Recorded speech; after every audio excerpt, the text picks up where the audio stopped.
Hello. Good evening. Yes, I've done it. I had an incident with a razor and it went very badly for both of us, really. Yes, on the stream I do see that. Music is very quiet, apologies. And I'm just about to fix the chat thing. How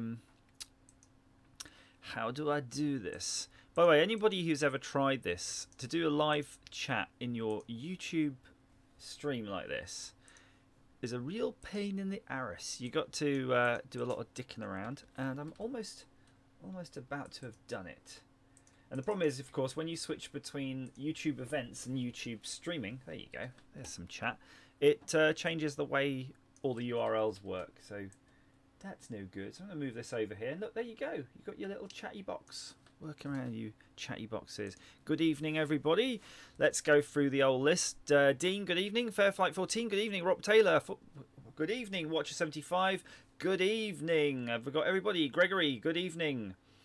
And Andrew Dalton, of course, good evening, sir. And today's episode is being sponsored by San Pellegrino, Grigio, whatever it's called. It's not really. That's the drink I just happen to have. That someone had put into my hands earlier, and I'm having it. So the reason of this stream is just for me, not just to kill a bit of time, like I like to do, but also you might notice up here in my Steam wallet, Jared, the multi-rotor guy, sent me a birthday present of 25 notes to Steam, which is unbelievable. In fact, it's more budget than I've had in Steam, like in forever, basically. So I don't know. I'm just trying to have a look to see what's on offer in the Steam library, because I can just buy something, basically. And it's been a long time since I bought anything. In fact, the last thing I bought was the Kerbal Space Program, which I've only really played 5 hours. To be honest, 5 hours in Kerbal is probably enough. Yeah, Andrew, it was jolly decent of him, and it's too much, if anything, but you know, I've got it now. What can I do? I've got to spend it on something. So you can see that some of these things on my list are pretty much free a lot of the time, but Elite Dangerous is one I paid reasonable money for. Gary's Mod I think was cheap. Left 4 Dead 2 I'd paid. Legend of Grimrock, yes, and I think Portal 2, all those things good. So I'm just going to click on the store now. And by the way, I was going to be editing and doing a lot of videos this weekend, but I kind of got sidetracked into trying to fix... What's this thing in the corner? What's this weird thing in one of these corners? What's that white thing here? Weird. Do you see something there? Some of you might notice on the stream there's a weird circular thing. Oh, it's only that. Oh no, I've cocked it all up. I've ruined my layout. Yeah, so what happened was I was going to do some YouTube editing, and basically I ended up trying to fix that table game thing. You know, the Taito Phoenix 2 cocktail cabinet, and might have pinned it down to a monitor fault now. We think we're pretty close now with it being a monitor fault, so we're just going to investigate that more. But that's aside now, let's have a look. It's gaming time. So the first thing that Steam's trying to do is to sell me, it seems, some Square Enix titles. I'm not sure I've really, apart from Deus Ex Mankind Divided, which I already have. In fact, let me just double check that. Mankind Divided, is that a different one? Deus Ex Human Revolution I've got. So Mankind Divided may well be like an add-on pack. Enter your birthday, 1st of January. That will do. 1922. This is some old gamer here.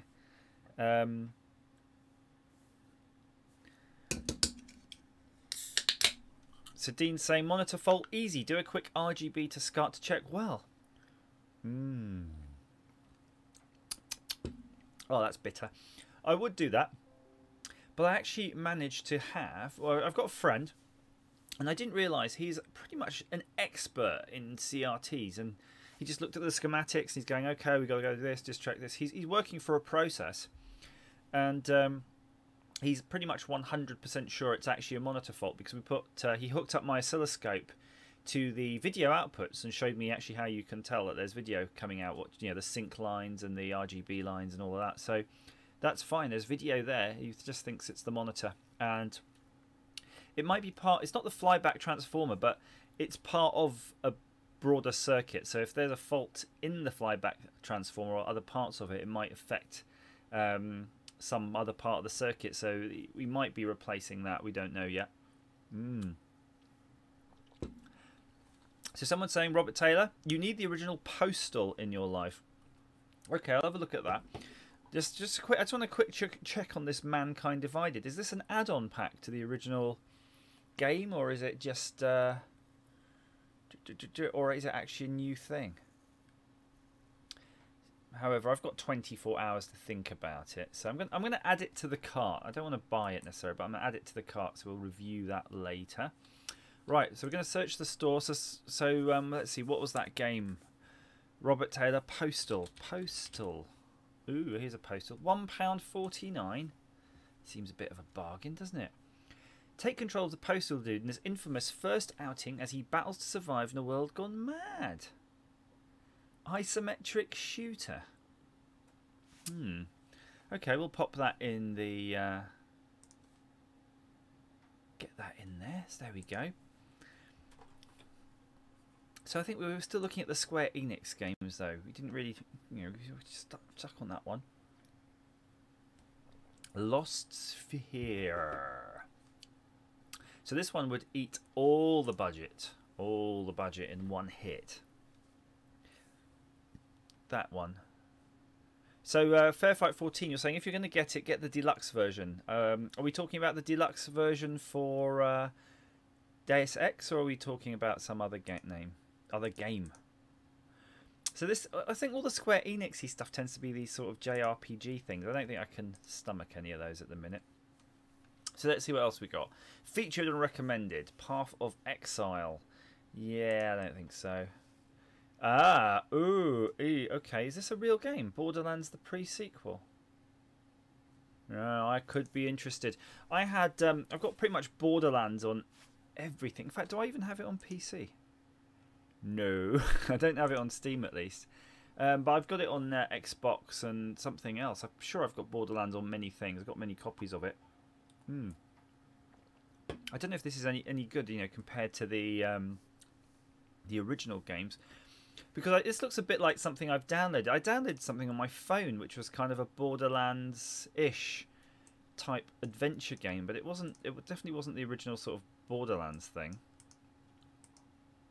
And this would be, you know, I'd have to add an extra £5 for this one. So if anybody's had any experience of Borderlands, the pre-sequel, let me know. Okay. Oh, gosh. Let's get back to this. Oh, bollocks. Let's go back to the store home. I was looking at that featured recommended list. What was that one? Subsistence.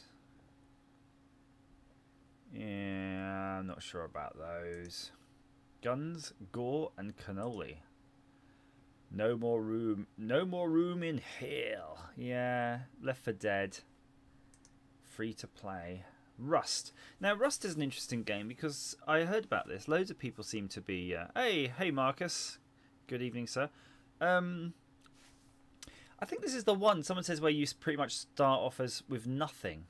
And then you have to do a bunch of stuff, and then the game world sort of resets every, you know, few days or something.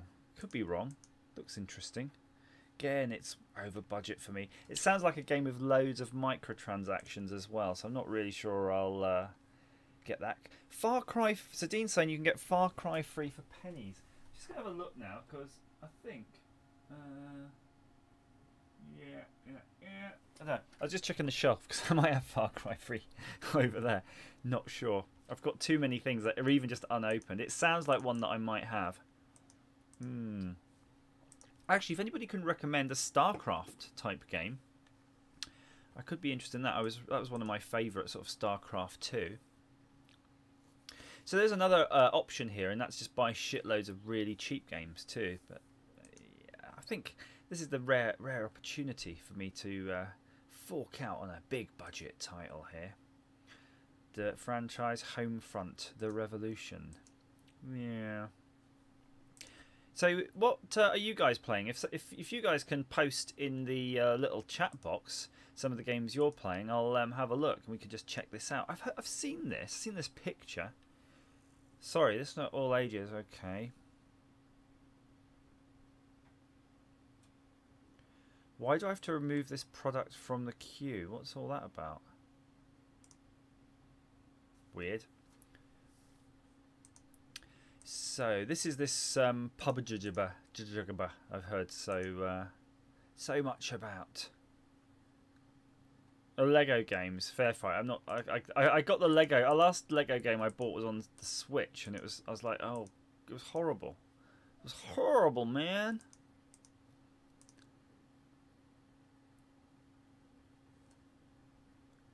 So I don't know if this is any good.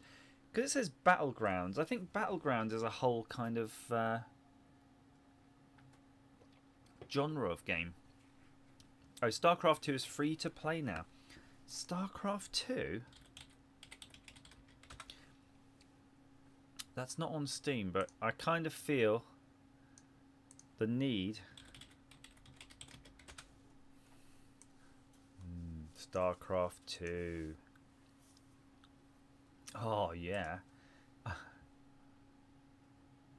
Hang on, that picture, though, is that Starcraft 2 what we're looking at? I'm really confused. Oh, yeah, look, it's all 3D. I thought, yeah, I kind of thought the original Starcraft. That's the original Starcraft, and then there's... Okay. Let's do it anyway. While everything's going on, I'm quite happy to try a copy of Starcraft 2. If it's free. I mean, that's a really good price.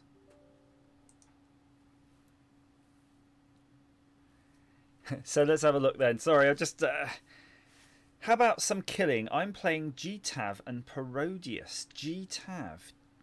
Grand Theft Auto 5. Not Grand Theft Auto 5. Well, you can play some of that.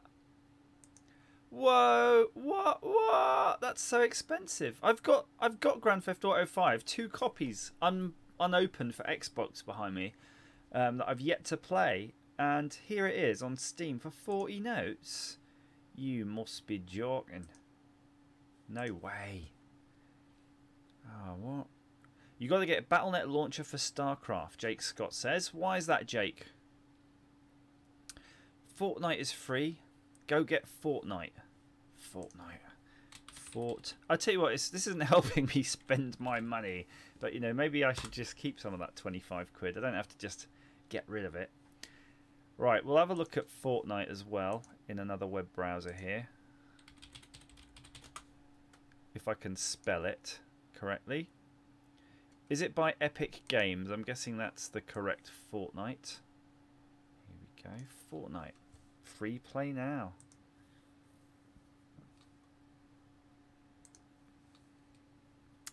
Oh, I've got to do the whole Epic Games account thing. I'll leave that on the side for now. I'll do it for next time. Right, what else do we... I was going to say, what else do we got in perfect English? I'll tell you what, I might just end up playing Starcraft, because I can see it downloading in the corner of my eye. We're at 82% now. I'm hoping... I just adored Starcraft. So, and I sort of didn't play Starcraft 2 because it was a bit like the XCOM games. When they were normal sprite based, they were really awesome. And then when they went to 3D stuff, it all went a bit, you know, Pete Tong.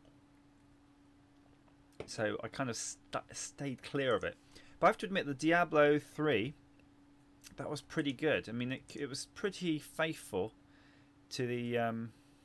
StarCraft 2 is not really free to play. Oh, some stuff is missing. Log in with Facebook. Okay, so I can log in with Facebook apparently.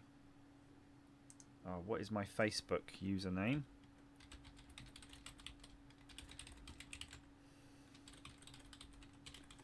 So I'm just trying to remember my passwords for Facebook. You've entered an old password. Great.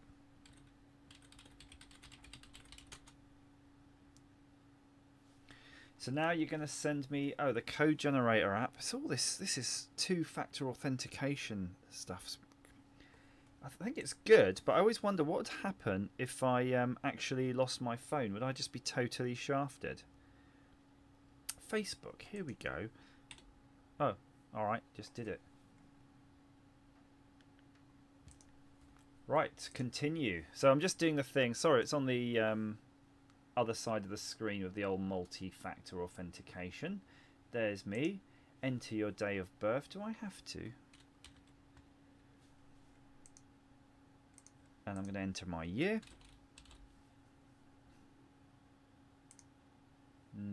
Okay, so free Blizzard account coming my way.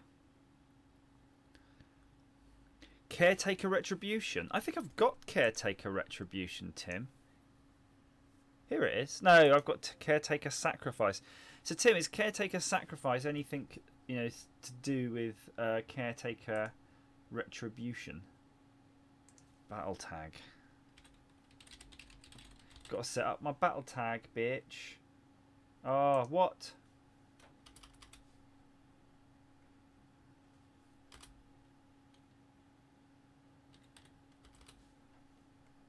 Create your battle tag. So I'm creating my battle tag. Right, I've got a Blizzard battle tag apparently. Go on then, get on with it. Is it going to have to bloody download it now? You bastard.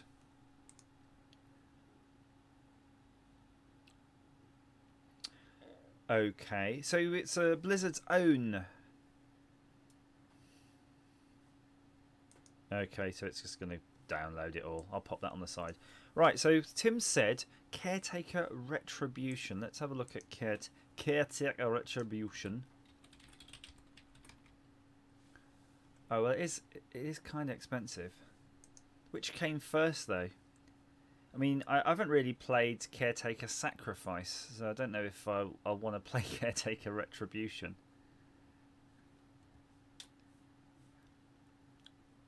Yeah, okay. So Starcraft, just looking in the corner of my eye, it's going to be forever. Well, it doesn't look like we're going to be playing any Starcraft today, so I've got to keep looking. I think I'm just going to go for a couple more games. We might just play a bit of this Caretaker Sacrifice just to see if that was any good. And yeah, I had some Manic Miner lined up in my head, but I'm willing to sort of hear your recommendations. So these are discovery queues, apparently, is what they're calling you. Which I guess that's what this thing is, a discovery. Oh, it's got new stuff. Pulsar, the Lost Colony. Yeah. Castle, Deadfall Adventures. The Orion Prelude. Right, let's just go for that. Let's just try Caretaker thingy, shall we? Oh, it's not even friggin' installed. Bloody thing. Oh, it's like a gig. Bastard. Why is everything so huge these days? I thought this is supposed to be a little tiny indie game. So Tim's saying, I'm telling Byron that you said that. What did I say? I don't even know what I said. What did I say that's so offensive? Actually, it looks like it's wanging that download pretty damn quickly. Unreal Tournament 3. What one was that? Did that come before or after 2004? Unreal Tournament 3? And it's expensive, so that means it's a newish, recent-ish game. Oh, now you're talking. I think we need to add that to the old cart. You haven't played his game. He's Zeotex on Twitter. Okay, well I'm gonna have a look on Twitter. But I'm sure there's loads of people with games on Twitter that I haven't played their games on. Game designer, bloody blah. Followers 10k. Well, I'll follow him, but we'll see. We'll see if it's any good. And if not, then I'll know who to complain to. Right, so I'm going to add that to the cart anyway. But what's the deal pack? You're going to get... Oh, look, you get the 2004 Collector's Choice. All of them. Look, and the Game of the Year. I don't think I really want that much Unreal. Right, let's see this Caretaker Sacrifice then. It better be good. So it's not even a real game yet. So, okay. And the last update was 13th of October 2016. So Tim, tell me what's going on with this one. Did you do the other game first and then get bored of this one? Right, so I appear... Well, first things first. Oh, the mouse is all the wrong way around for me. What? Right, so I hit escape and the first thing the game did was just die.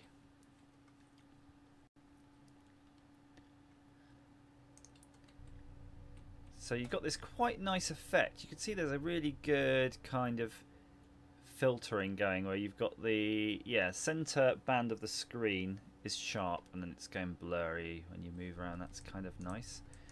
I don't appear to have a shooter. You know what I feel like I am? I feel like I'm one of those droids in Star Trek, the one where Wesley Crusher had these really lame robots that looked exactly like that thing. And I'm flying around the tubes in the Enterprise. That's basically how it feels like to me.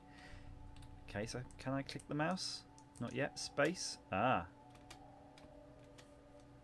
So I've hit space and it's saying it's got a little cursor pointing into that thing, right? Fair enough. And there appears to be an orb of Thundera. Oh, I can shoot it now. Have I got? So you've got shooters if you have something you can shoot at. Can I pick it up? High-powered quantum wave suppressor. Okay, that's what you want. How do I pick up the high-powered quantum wave suppressor? So those keys just rotate. Yeah. Tim, I don't know. I'm not sold yet on downloading or paying the £1 for the other thing. Oh, is that it? Maybe that's it. You just have to shoot it. Fair enough. Do I go in this? Yes.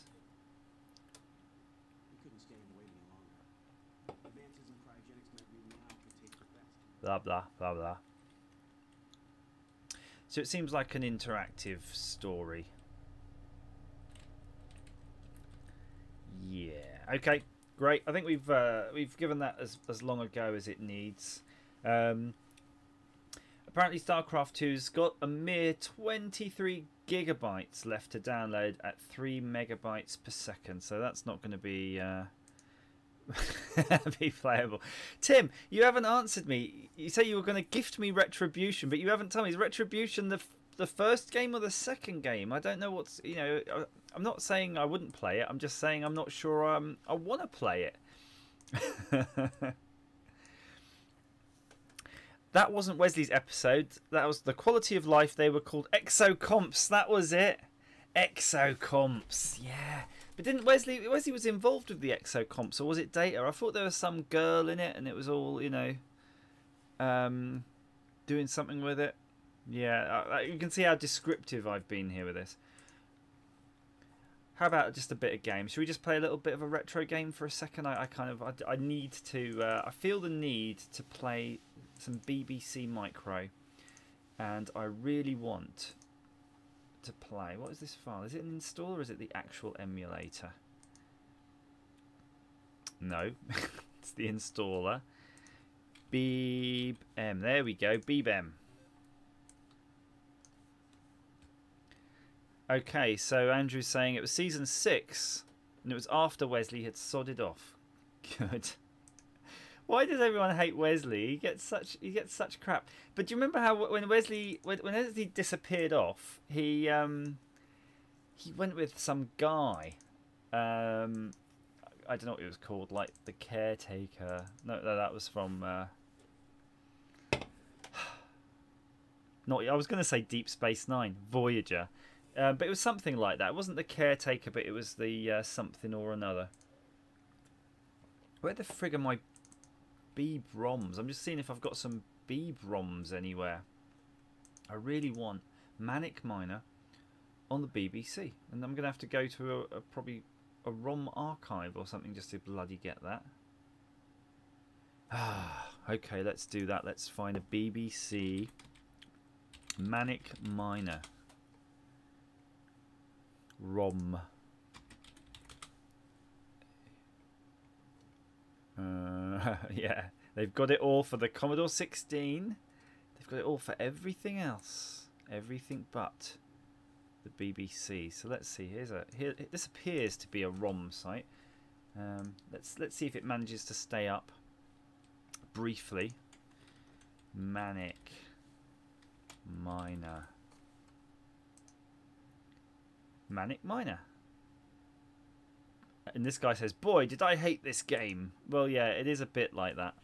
I was playing it on my Beeb earlier. Literally, I swear, I'm not making this up. I was playing it, and I really did love it. And if you've got a Game Boy Advance or a Game Boy Advance emulator, I advise that you go out and get the Game Boy version of Manic Miner, because it allows you to switch between the oldie graphics and the newie graphics at any time. Right, there we go. We've got a nice sort of setup here. Crap. Run disk. Let's try run disk. Desktop. Where the frig is desktop? Manic Miner. Shit.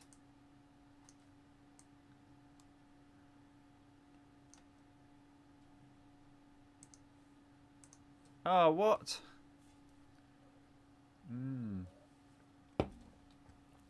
Andrew, seeing as you said you download every other Beeb game, what am I doing wrong here? Why can't I play Manic Miner? Is an IMG the right thing, or do I need to have some other kind of file format? Hang on. I've got something. When I bought my BBC, and it has the MMC SD card interface on it with the special magic ROM that lets you do all that, there was a Manic Miner on that, and I made a backup of its disk image, this SSD. Here we go. So maybe I can load up the Manic Miner SSD file. So I'm going to go run disk again. I'm going to go desktop, and I'm going to look for the Manic Miner SSD fudge sticks. Oh, okay, maybe that was good enough. That's good enough for me, though. Let's do this. Z, X, and return. Where's music? I want to hear this music. We might turn that up.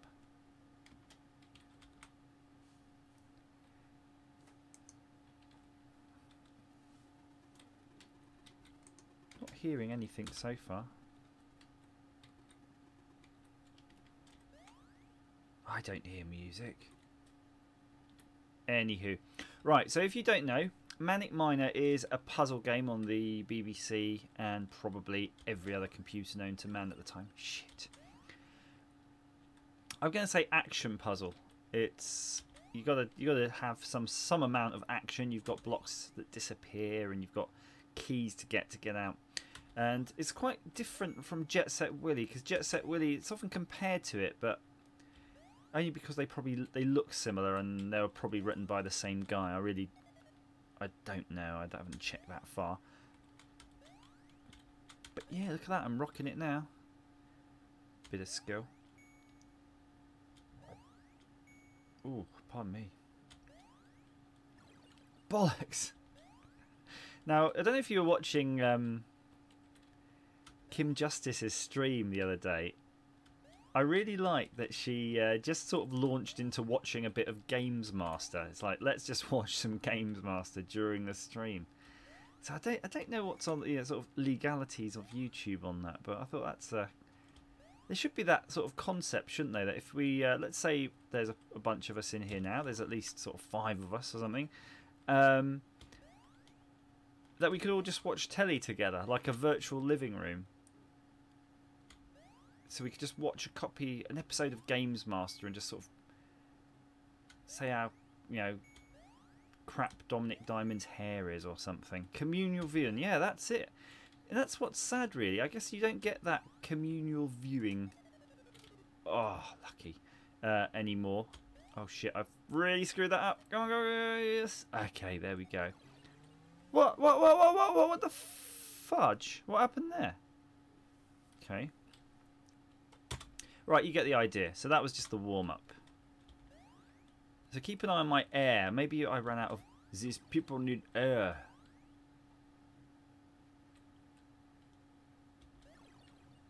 Bollocks.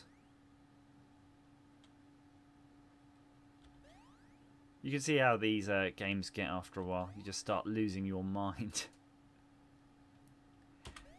So imagine they had this on Steam for 15 quid. That would have been an interesting purchase.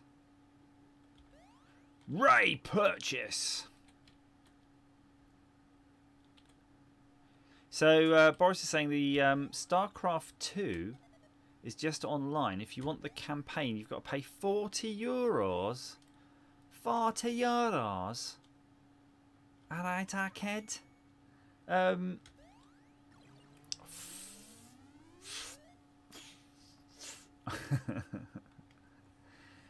Right, I'm gonna now flip this round and change the way we do things. So instead of loading the run disk, I'm gonna put this address in. Boom. And then that way we get the entire library of games. So let's see if there's any we actually... Bounty Bob Strikes Back. I feel the need to click that just because it sounds awesome. Bounty Bob Strikes Back. Left, right, up, down, return. Okay, I can figure those out. Bounty Bob returns in this exciting follow-up to Miner 2049er. This time it's even tougher than before, and Bob needs your help more than ever to guide him through the mine. Okay, sounds rather interesting. Let's do this. Oh, crikey.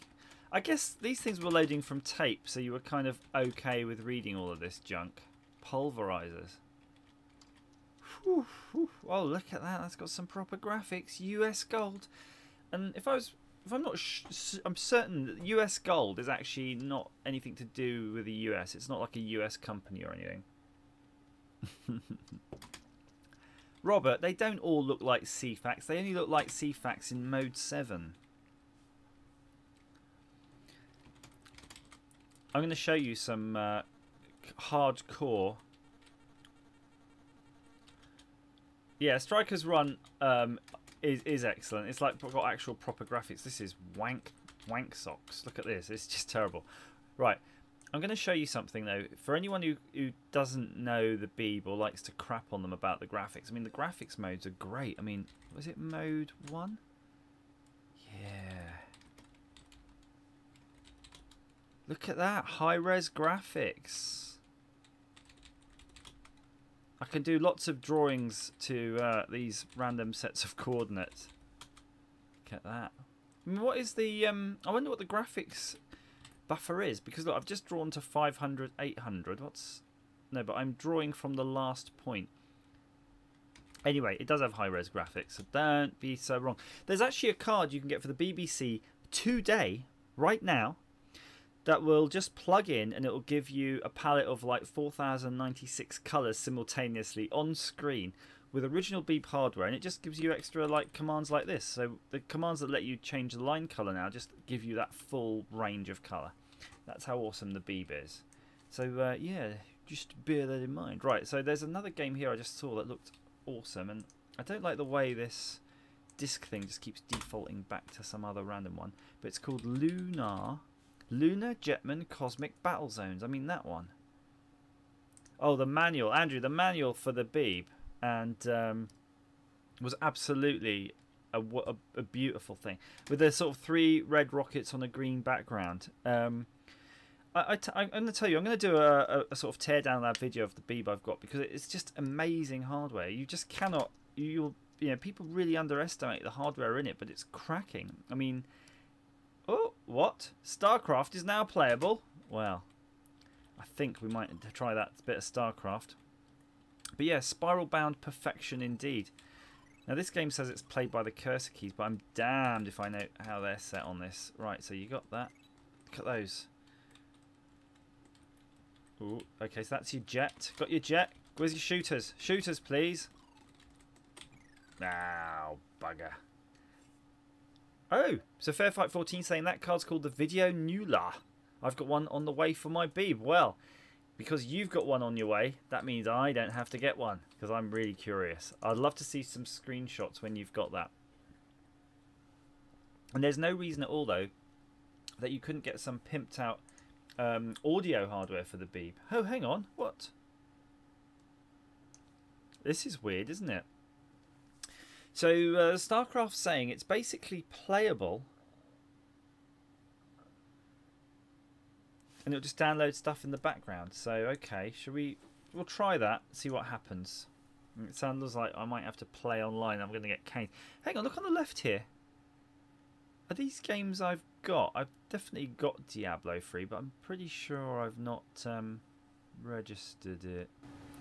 So Robert Taylor says, I remember typing a listing called Persian Carpet from the manual.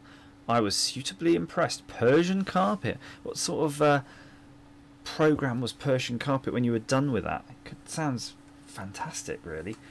I've got a... I'm just going to alt-tab out of this because, there you go, there was a Windows firewall warning. I'm not hearing anything. We don't need to watch that, do we, guys? Oh, maybe we do. Maybe it's insisting on it. Right, let's try this. Ah. Cack.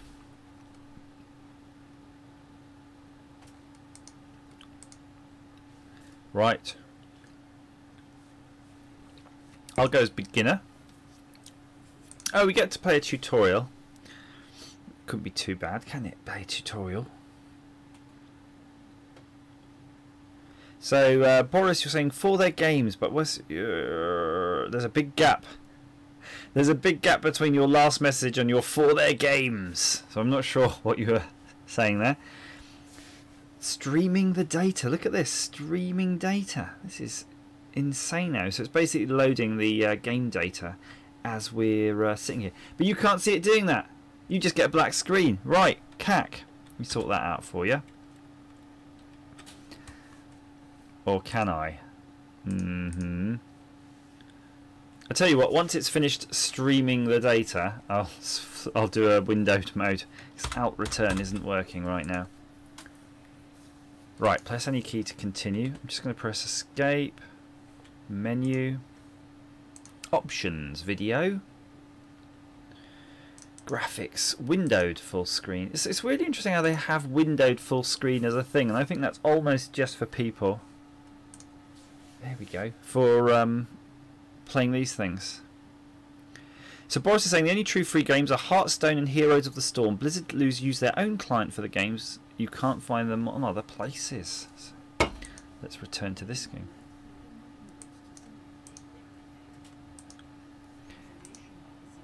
This looks pretty awesome, actually. I might just have to put up a bit of sound myself so I can hear what's going on. I could put some headphones on, I suppose, but let's not bother.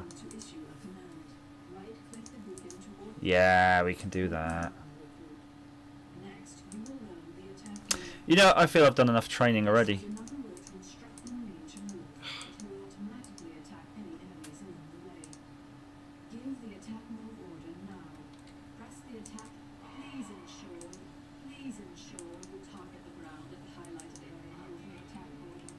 Okay, maybe I don't know how to play this.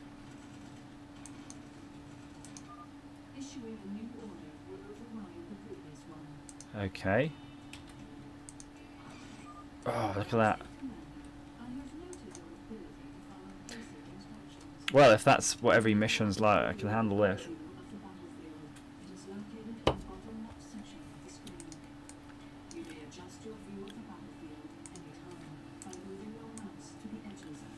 I like that battlefield map thing. Look, it's kind of isometric.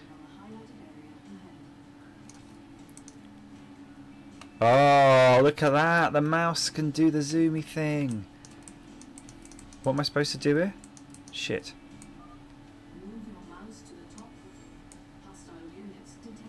There we go.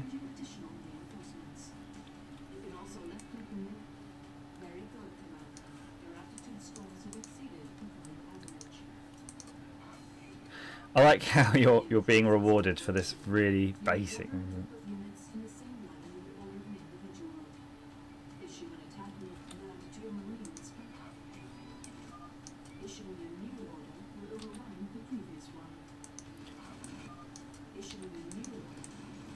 The reason it's doing that delay is because I'm trying to drag the screen when I want to move the map. So that's a bit odd. You don't have a... Oh, you can just go to the edges. Okay, so you can bump the edges.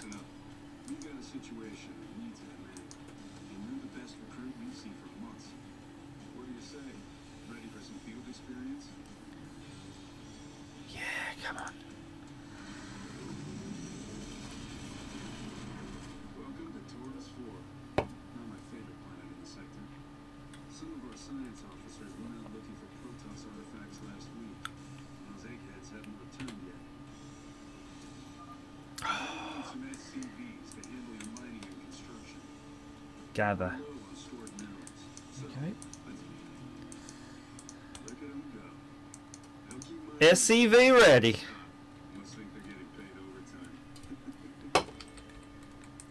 Let's build some more. Oh, we can't set build more, can we?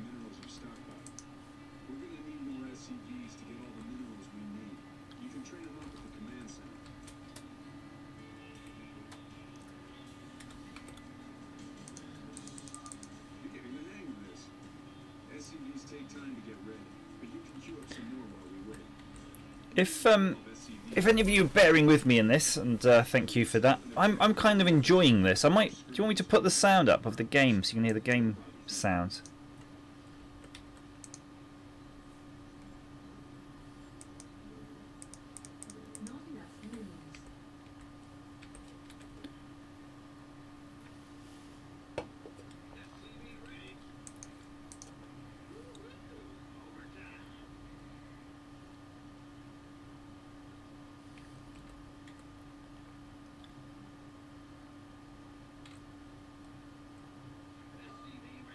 Free out here. Everyone on this base costs us a certain amount of supplies. Up in the top right corner of your screen, you'll see the current supply amount. Bollocks. Reach the limit, and we can't train anyone else. Good news is that SCVs can set up supply depots to increase our limit. Go on and order an SCV to build a supply depot. Ah, they're right. They've just got the option. Good. Oh wow, these use a massive footprint for a supply depot now.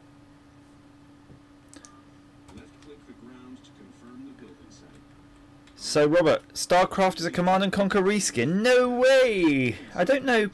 Starcraft, if anything, would be more of a Warcraft reskin, but I kind of think they were kind of very similar at the same time type games, really. I mean, Starcraft it's if you haven't played the original Starcraft, just download it. You can probably get it for free now. It is sublime. It's just a really great gameplay. In the rear with the gear. And these SCV pilots are always the funniest. So you can play as 3 races. You can play as Terrans, Zergs, which are a bit like aliens from Aliens, or Protoss, which are another aliens, which slightly more humanoid, weird, energy-based aliens. But I always play Terrans. You always have your favourites, and you. Anybody on the stream knows about siege tanks, and what was those things? Battle cruisers. So there's always these technological areas that you want to reach in these games, which give you like these massive powers. And siege tanks were great because they were great against Zergs because they were basically howitzers. They would run as a tank, but they could transform into a howitzer. And Zerg are basically rush enemies. They just spawn really quickly and they rush into you with zillions of these bloody things. And then later on you get something, you can build these airport things and airfields, and you can start building bigger, flying things. And then you get the battle cruiser, which is basically kind of like your USS Enterprise that you're flying around. You end up with a massive fleet of those if you're lucky.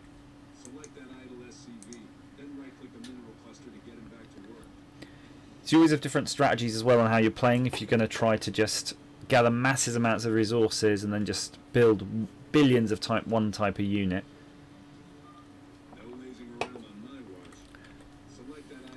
What idle SCV?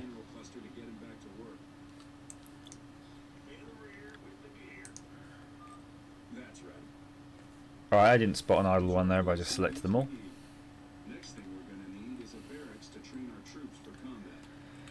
Andrew, I haven't tried Star Trek Bridge Commander VR, but I do have an Oculus Rift set up. We should try something, but I'm not really sure. How would you, if that's a shared experience, really? I don't know if people stream Oculus things. It's a bit weird, isn't it? So, Andrew, you're saying we could badly pilot a ship. Does that mean we can, like, a bunch of us can play? That would be cool. And Robert's saying, I lost nearly 2 years of my life to EVE Online. I'd hate to get that deep into a game again. Yeah. It's a bit like Elite Dangerous. I sort of I bought that with every intention of playing it. I just really couldn't get into it. And then I thought, no, I got Horizons as well. So I thought, yeah, I need to get Horizons because clearly, if hi Becky, if I'm not playing Elite Dangerous, I should be playing its kind of sequel. And I just didn't play either of them. Some games just too much investment required. I do like the idea though of, you know, like a team of us. We were trying that World of Tanks before. That was a good hoot.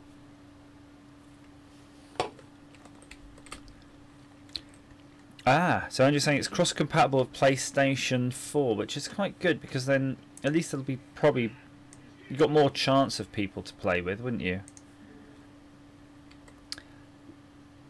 Ah, okay, cool. That was weird. I seem to have got that wrong then about the supply depot size. Because look, you've got that weird aura around it, and it's...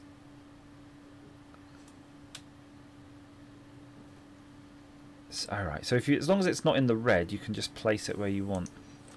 Let's do that. So each person takes a role on the bridge. Science, Captain, Pilot. Can I take the role of Councillor Deanna Troy? And that's not because I want to get boned by Riker, but because I just want to sort of walk around like she's kind of a semi-civilian. She's not even in a proper uniform. Just going, I can feel your pain. The best thing about Councillor Deanna Troy though is the actress. I can't remember her name that plays it, but she's just hilarious because when you hear her talking, she's like, "All right, Governor, apples and pears." Right, let's do this. We've got some Zergs here. Why do I have to keep shooting on the ground? I don't know what that means. Or does that mean just stand in that place and shoot? It always was like relatively automatic how they sort of fired, but... Ah yeah, you can still do it. So if you right click on the specifics, you can target things. What they're trying to do is just get you to sort of move and guard, basically. If you remember, there used to be a guard mode where you could just sit there and shoot anything that comes up to you. Good. So Andrew's correcting me on my Star Trek TNG lore. She's a fully enlisted officer commander, Marina Sirtis. Picard lets her get right. Yeah. Oh, lets her get away without wearing her uniform. That doesn't sound like Picard, does it? Or does she say, I can't wear a uniform, it affects my empathic abilities as a... what was her race? Was it a Bajoran? Or was Kira a Bajoran? What was she? With the ear, your paw is strong. It wasn't Bajoran. It was... Betazoid. Betazoid. See? Just before you all start flaming me on that one. Beat you there, Andrew. Okay, now is Zergs. So Zergs, if I recall, have this, like you see it there, larvae. So when the Zerg thing produces you have to produce a larvae, and then you can produce a unit from that. So they don't have that same concept of a barracks. So let's make some overlords.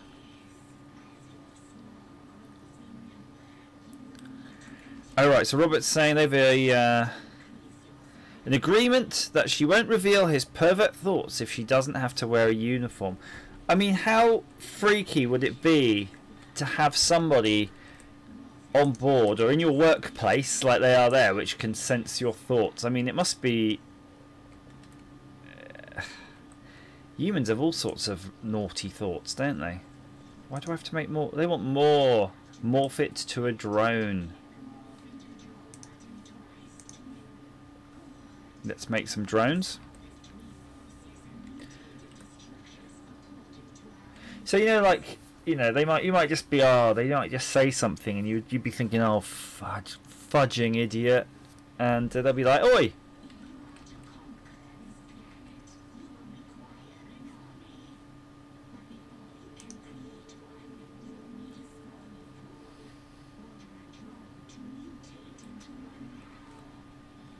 What do I have to mutate the drones into?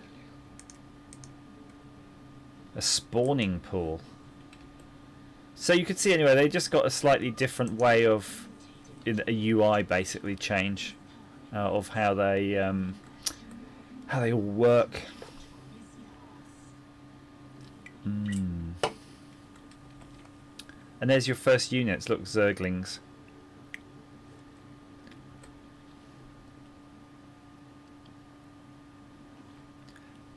There you go. So we got some.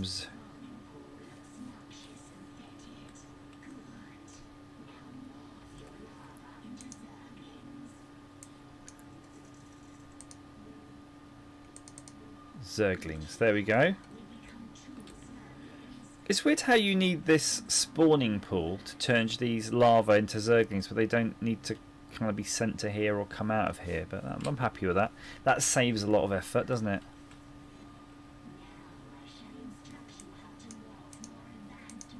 So you saw how quickly, by the way, they just sort of, you know, all of a sudden you've just got 6 of these things almost instantly. Alright, so we need some Vespene gas.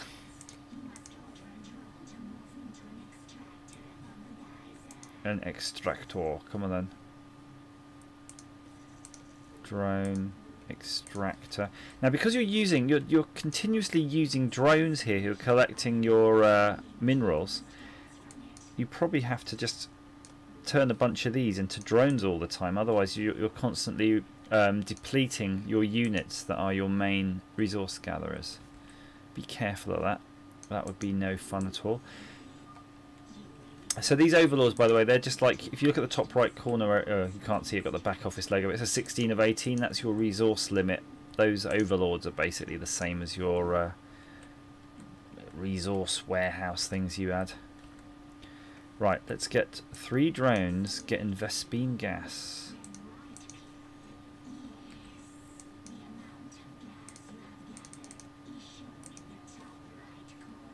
There we go, we've got our Vespene gas being collected.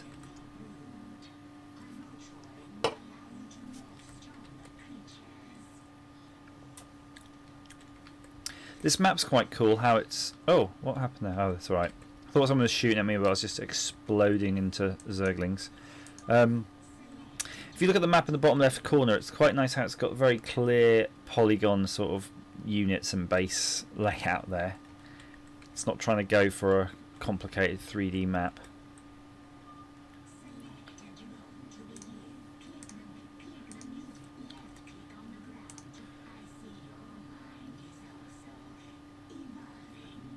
So we're making some of these a roach warren apparently, which I think is something to do with drugs.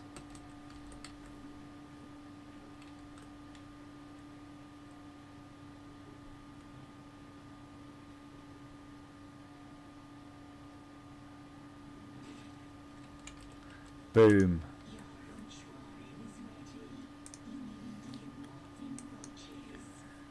Let's get some roaches. Oh shit.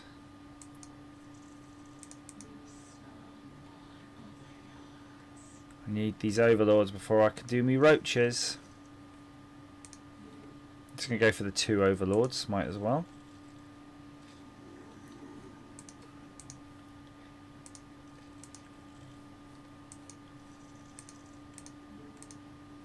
There's our roaches on their way.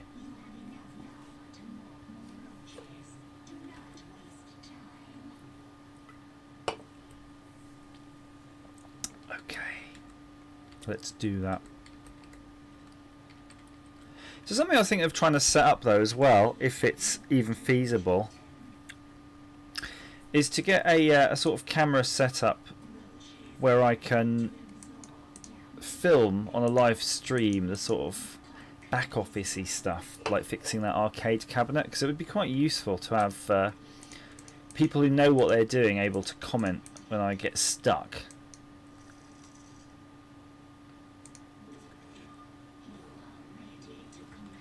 There we go. Got our roaches. Oh, we got loads of things. Here we go. Get them over there. F2 to select all your army.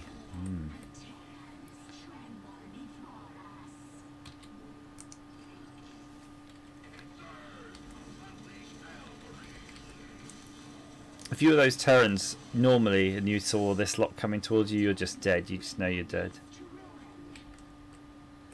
Where do you want us to go? F2?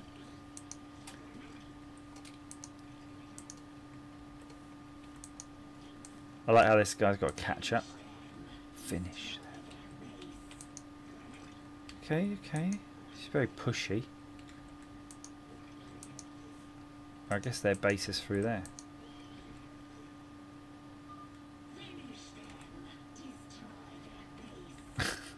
Oh, right, okay.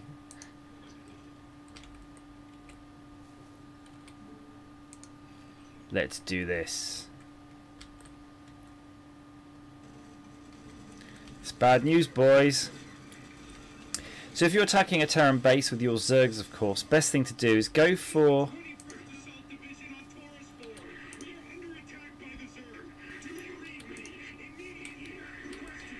I thought, did you see that? You can actually do friendly fire. The best thing to do is attack the bunkers, attack the infantry and bunkers, anything like that. All the big units, just mash those. And the SCVs and everything else are basically defenseless. Right, so this is the Protoss now. So the probes, Nexus, pylons, zealots, and gateways. So I hardly played any of the alien units, but the Protoss were definitely the units I played the least.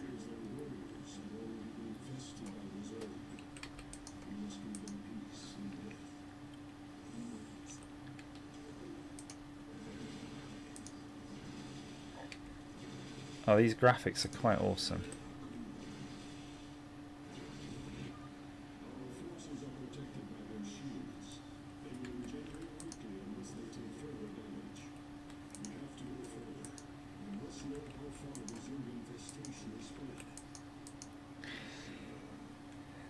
So when you used to play the original Starcraft, you did see sometimes your Terran bases or Protoss bases with loads of weird Zerg polyps on them.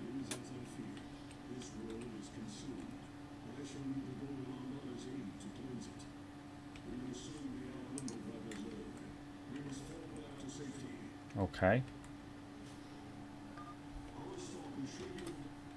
Just gonna...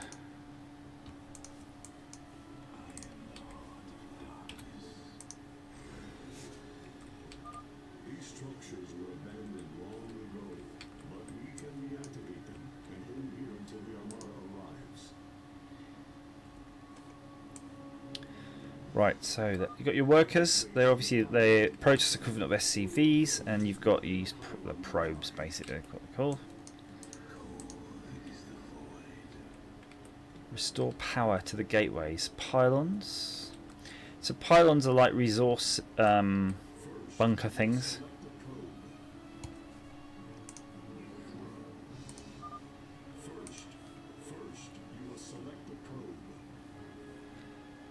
So I'm wondering, if you've got these pylons, you see this circle around it, maybe that's its area of influence of the buildings it has to be within range to power.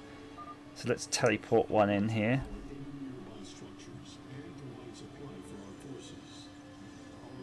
It's happening.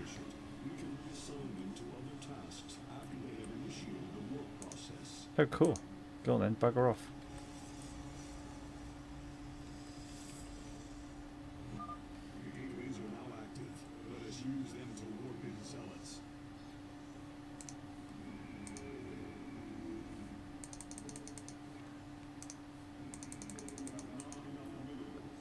Okay, so you need some minerals to do that. No problemo. I'm going to build more of these guys though. If you set the rally point on minerals, I wonder if they just start collecting the minerals. We'll see that now.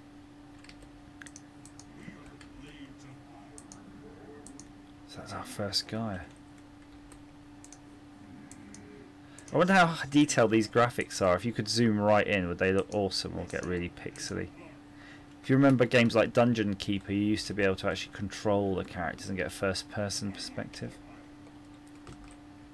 Doesn't make sense though in an RTS.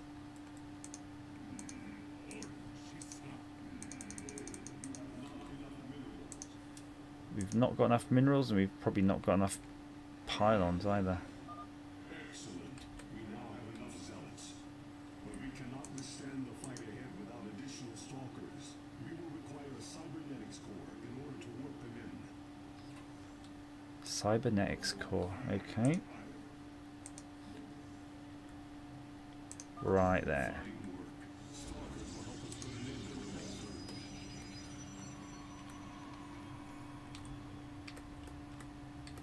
Cybernetics core. I'm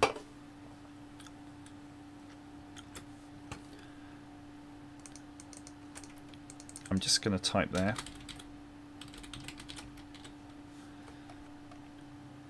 To anybody who may or may not join this, this game is Starcraft 2. Starcraft 2 indeedy. Let's do this.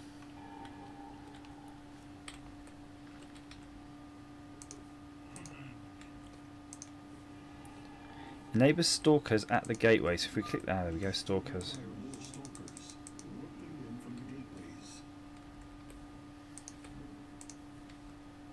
Not enough minerals. Order a probe to warp a pylon. So we need more pylons.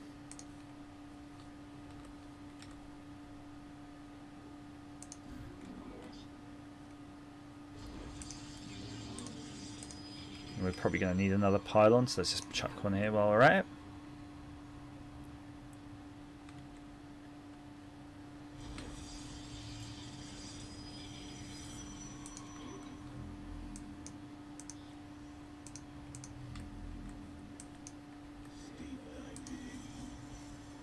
Are stalkers. Oh no, are they stalkers? What are these guys? Yeah, these are stalkers.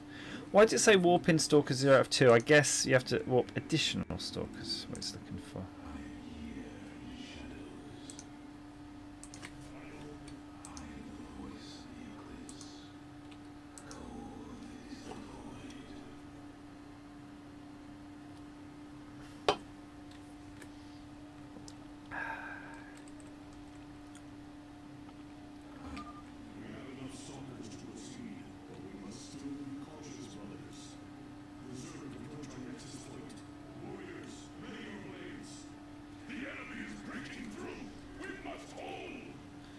Okay.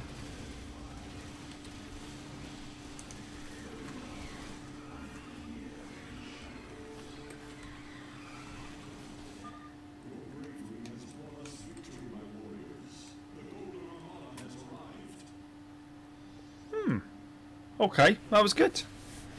So it just plays pretty much like StarCraft.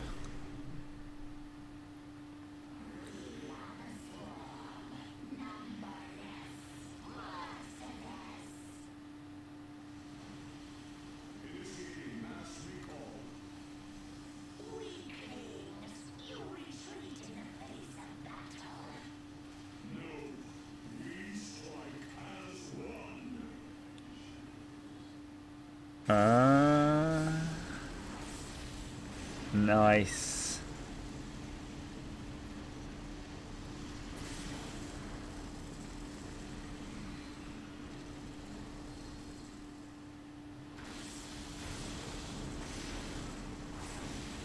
What am I looking at here? Is there something firing? You can see that was firing down from space, but at the top of the screen there was a sort of slight black shadow hinting at what was firing it. Wow. That was pretty awesome. So that was the 4 stages. I'm guessing that was just all your training.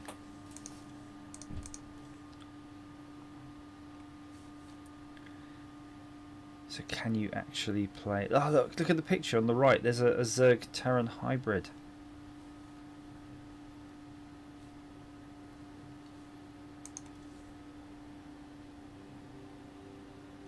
Okay.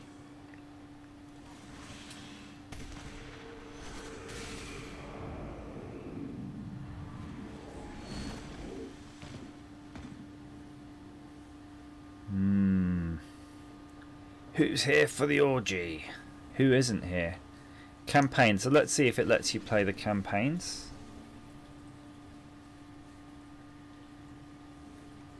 Oh, look at that one. Do you remember those? What were they called? I want to say ghosts, but probably not. Covert ops. I mean, they were... You did get these heroes in Starcraft, and those were just awesome, you know, awesome players. New campaign. Well, I'd be rather happy if it just lets me play this, though, without paying anything.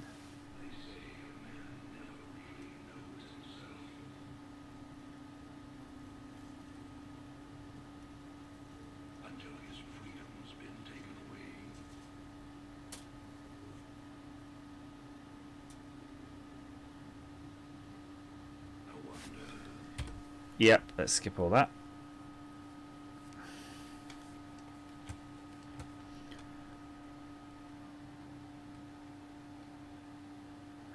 Andrew, you're doing some barbecue. See, I'm feeling really under the weather today. You know, when you feel my stomach's hurting and I've got that whole pain in every joint starting to... It's only even started just as I've been in this stream. And I can't imagine eating barbecue food, but if I could, if I wasn't feeling pukey, I'd probably have some chili, well no, maybe chili and garlic dry ribs. That would be quite good. So if you could put on some of those for me next time, I'd really appreciate that.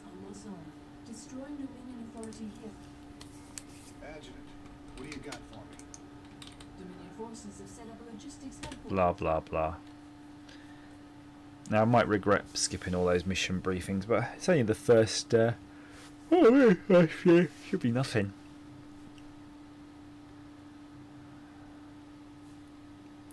So Andrew, do you make your own barbecue rubs, or are they store-bought?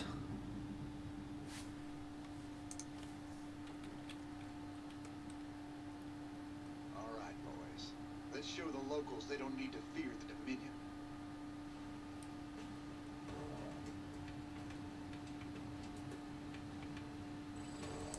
What's up? You can count on me. You buy them from barbecue competition teams? Now that sounds amazing. Are they like those shows that you get on Netflix, like Barbecue Pitmasters and stuff? You can count on me. Sounds like... Don't go up that road. Don't go up that road. Time to man up. Sounds like a plan. There's a whole barbecue subculture in the UK. You are kidding me, are you? Nice. What's the plan? Raiders roll. I did make a couple of barbecues out of those 40-gallon drums. Those were awesomely huge barbecues. Count on me. Wi-Fi controlled pit. Do you have electric barbecue pit? Because that sounds handy too. I like that because I've got a gas one. It's a pain in the ass. The gas is sort of better than wood in that you can get it going quicker, but it's still a pain in the ass. You can't leave it unattended really. You still got to adjust it. And hello. And but I just would like electric. If I could just use an electric thing and then chuck in something else, hickory or whatever, just to sort of get the flavours, I mean that would be fine. You can count on me. Sounds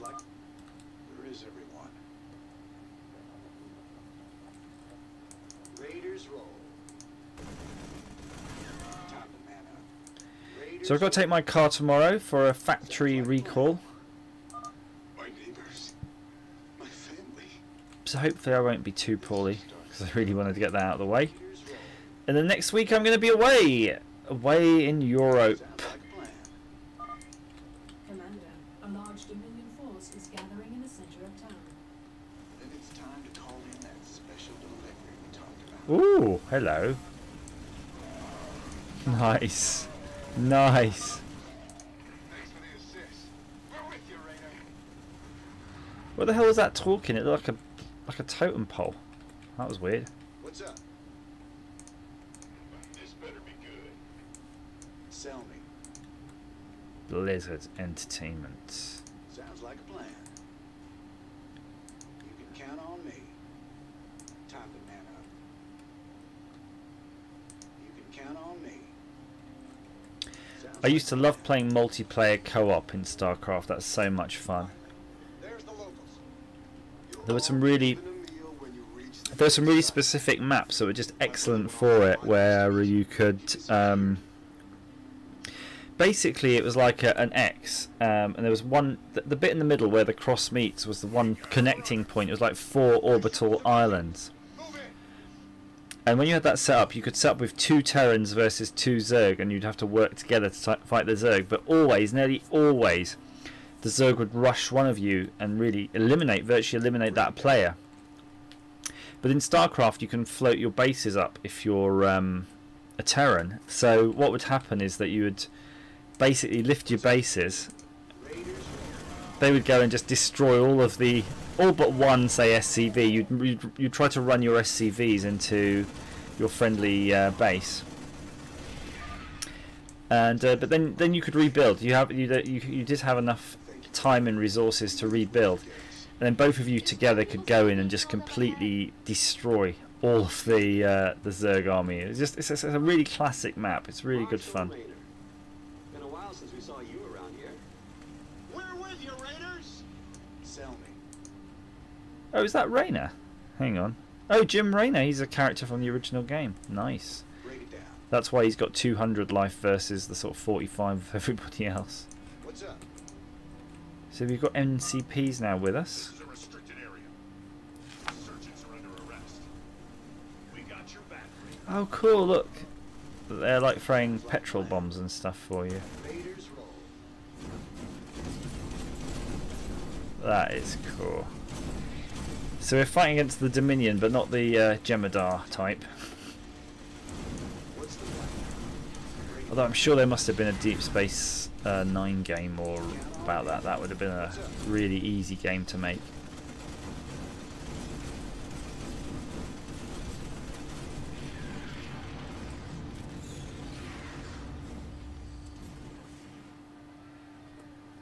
I didn't think we could fight them, but we can.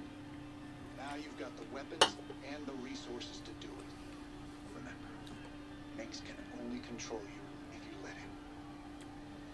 Oh, Minsk! Was it Arcturus Minsk?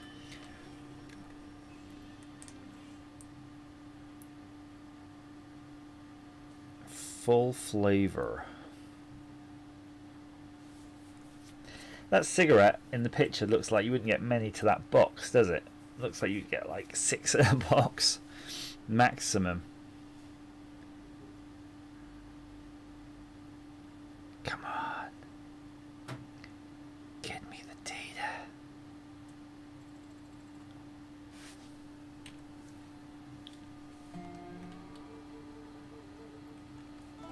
Cigarettes, yeah. What do we used to call those small cigars?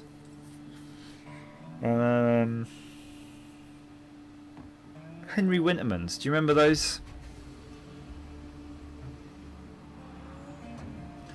It's amazing what you can forget. Getting old. Cigarillos, maybe. Cafe creams. That was in the good old days. People allowed to smoke and drink and talk loudly in pubs.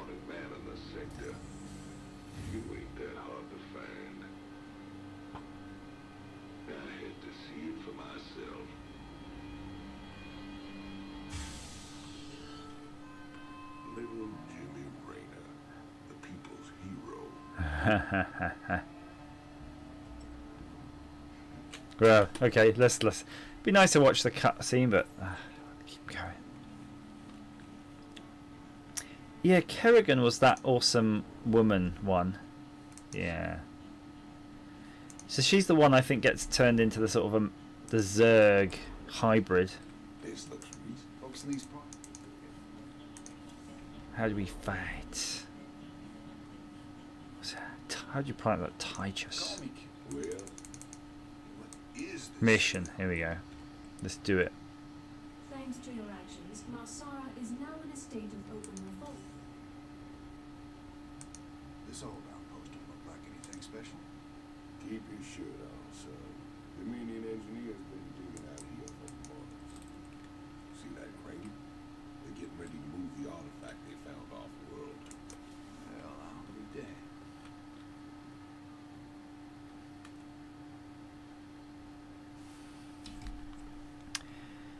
Okay, come on, come on. So I'm getting an eBay auction ended. I missed out on a BBC apparently. That's rather upsetting. Andrew, just got your link on Twitter. Thank you very much. And then there's a bunch of other random tweets we'll have a look at later. Much later. Okay, let's do this. Big job, huh? Not enough minerals. Get some minerals, come on. Commander, additional tutorials are available for you to review. No, Andrew, I don't think it was that BBC. It was probably another one. Take off to the Minion outpost. Train them up at the barracks. While we're at it, extra SCVs will help us harvest minerals faster. Train them up at the command center. Not enough minerals. So, basically, this is the race for gathering minerals. You want to gather shitloads of minerals, and then that will allow you to build stuff. Build what do you call these? Build supply depots, get minerals, and get Vespene gas, like when this is finished. And that's it. Just keep doing loads and loads and loads. Andrew, you won the BBC auction. That could have been it, actually. Let's see. Oh, I'm too tired to see. I'm starting to die now. Just tell me, did you get it at a good price? That's what I want to know. How much did it go for in the end, if you don't mind me asking? Not enough minerals. Been waiting on you. In the rear with the gear. Go ahead. Yeah, that was the one labelled Master, wasn't it? I wasn't bidding on anything, it's just telling me I was one I was looking at. Now, Andrew. Oh, that's bitter. If you want, ping me like later, like tomorrow, and I'll turn on my beep. I was looking at it today, actually. In fact, these SCVs can just deal with them themselves at the minute. I'm just going to go through my browser history on my phone because I can tell you what interface I've got on my beep, and it's really great. I mean, you might have your own ideas on how you want to use your beep, but I just want to tell you which one my one was. Why have I got Adams Family Values? I've just got loads of searching on the Adams Family Values. Crap. Must have been looking at incognito. But it's the BBC Spy interface, and it's got a ROM, and it's got like a little interface that goes on the user port, and it's really great. I think it's kind of an open source one, Select an SCP and left and you've got these. Oh, I'm not listening to her. Oops. click on build supply depot. You get these additional commands called dboot. So you just type star dboot 4 and it'll just boot disk image 4. But yeah, if you've got, I don't know what Turbo MMC is, if that's the same one or not. It sounds like you might have already bought one, so it's probably a moot point here. But look, while Starcraft is going, I'll just type it here, look in the corner. BBC dboot We'll see if what it was. Star. That's just a command, basically. Star deboot. BBC B spy ROM. I mean, I'm typing in keywords that. Here we go. I think it was on Reddit, the one I was looking at, but let's go through here. What's this one? No.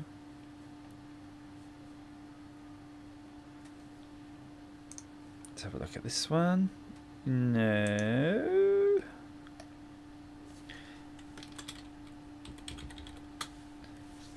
Deboot. Someone's using the deboot.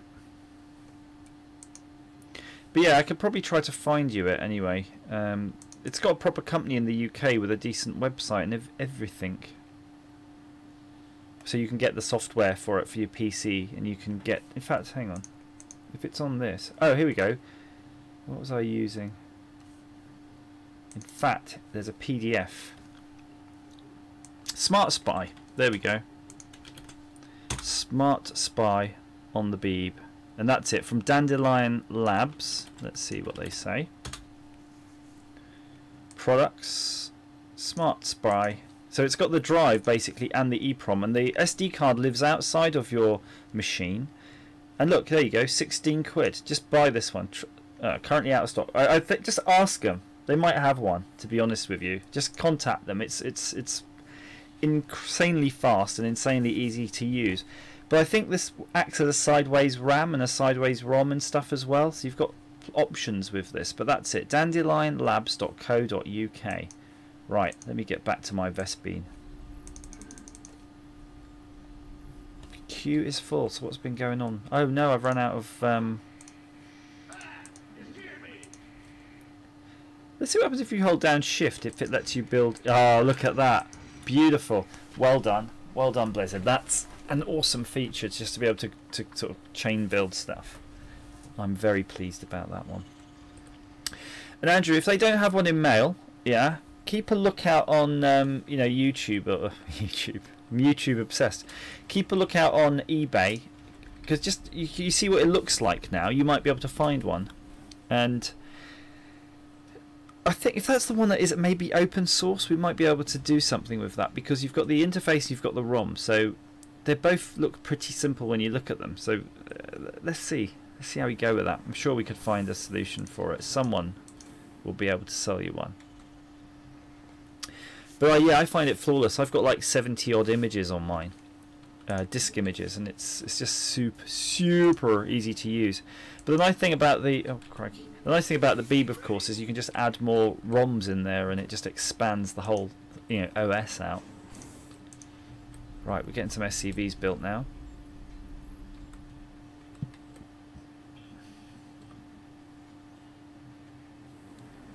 SCV ready. Ooh, pardon me. So is Robert Taylor's near you, Andy? I think did we all meet? I think Robert. Did we? I don't know if he's not still on here, or I don't even know if he was in the stream. But I think that I think we must have all met right in Blackpool. What is going on? Someone's shooting up someone? Fuck off! Armed and ready.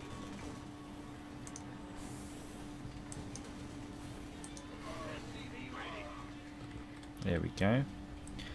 Now I've got to put an SCV on to just repair the bloody thing that's not even built yet. Yeah, whatever.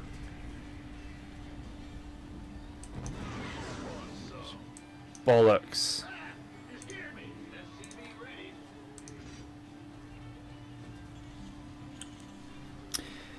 ready. Okay, when we're having coffee with nerds, Kim and Ashens, and you will forgive me. I've got a pretty bad memory for names and faces, so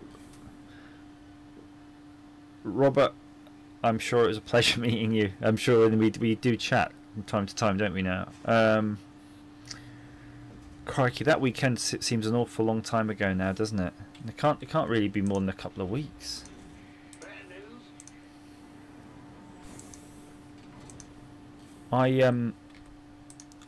I'm not exaggerating with how crazy things are at the moment in terms of work and the stuff I've got to do. So It's been a really weird few weeks for me, and it's just like goes by, so my memory gets shot. I got so many did I say I got so many things to remember? I've got a fraction of what other people have to do, but they're just better at doing it.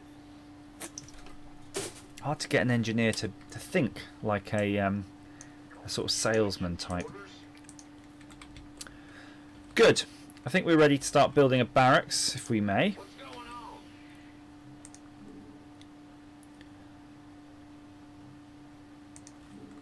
And we've got barracks.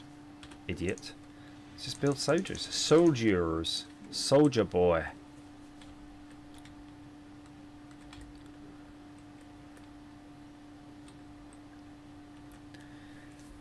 Trying to think what else is interesting on the Beeb. There was a command. If you run, there's a command which is like motor. I had a friend yesterday messing around with it, and he did this thing where you do motor 1 and it turns on some sort of relay inside, and motor 0 you can hear a relay knocking off. And he did, of course, the obligatory 10 motor 1, 20 motor 0, 30 go to 10, and then the the relay's trying to burn its arsehole off. So be careful of that.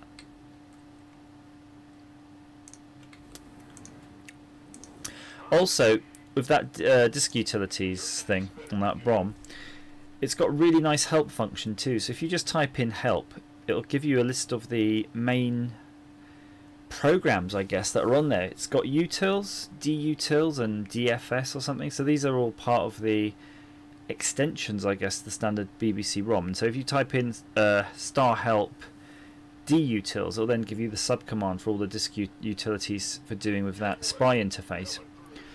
And on there you can sort of log in and format the drives, select them as the new drive. You've got up to 4 virtual drives basically with that interface.